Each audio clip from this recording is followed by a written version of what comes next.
All right, hello. I'm here to give you a little tip. If you have a pot that has dried out and you're like, oh, I wasn't finished that, shoot, and there's this super sharp edge on it, or there's some little boogers on the bottom.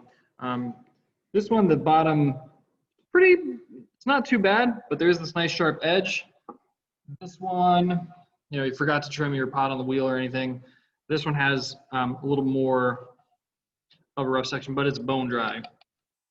It is bone dry, it's very fragile. There is something that you can do. You still can do a little bit with it. I have a needle tool, a fettling knife, a sponge, and I have some water.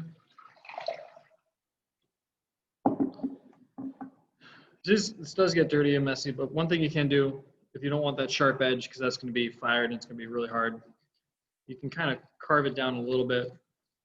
It's going around this way. I'm not going to hold this closer to the camera because it's on a computer. If I do this, all of the little shavings are going to go into my keyboard. It's no bueno. You can just shave this down a little bit. You can start to see it's a little nicer. It's not as sharp. Let's go around a little more. Scraping. There's this like little rough texture. I don't like that. Just nope, it's not close enough. Get that in the shot. Get the sponge. Squeeze out the water. Just go around. Not doing a whole lot.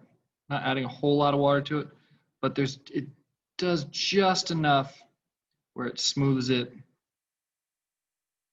a little bit, makes it a little rounder, takes off the sharp edge, kind of makes it a little nicer to use, deal with, and all of that. It's not a lot of water, so it's not going to expand the clay a dramatic amount, which paint calls cracking. So if you submerge this in water, it could crack. Once it's bone dry, you can't do much to it. You can do a little bit though. So you can also use this to get any like fingerprints or whatnot off of the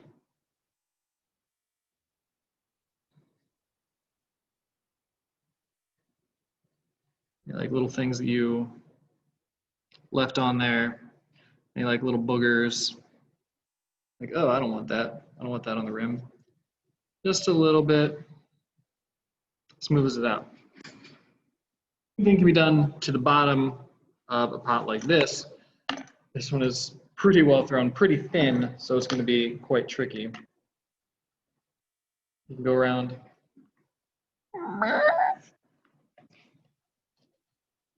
You can shave down a little bit of the larger spots.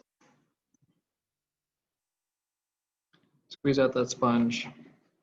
So I'm just going to go over this one area here. Hopefully you can see all of that. And I'm just going to I'm supporting it on my chest, holding it with my hand, not pushing super hard. And I'm just taking the sponge, almost using it like sandpaper. Just go back and forth a little bit.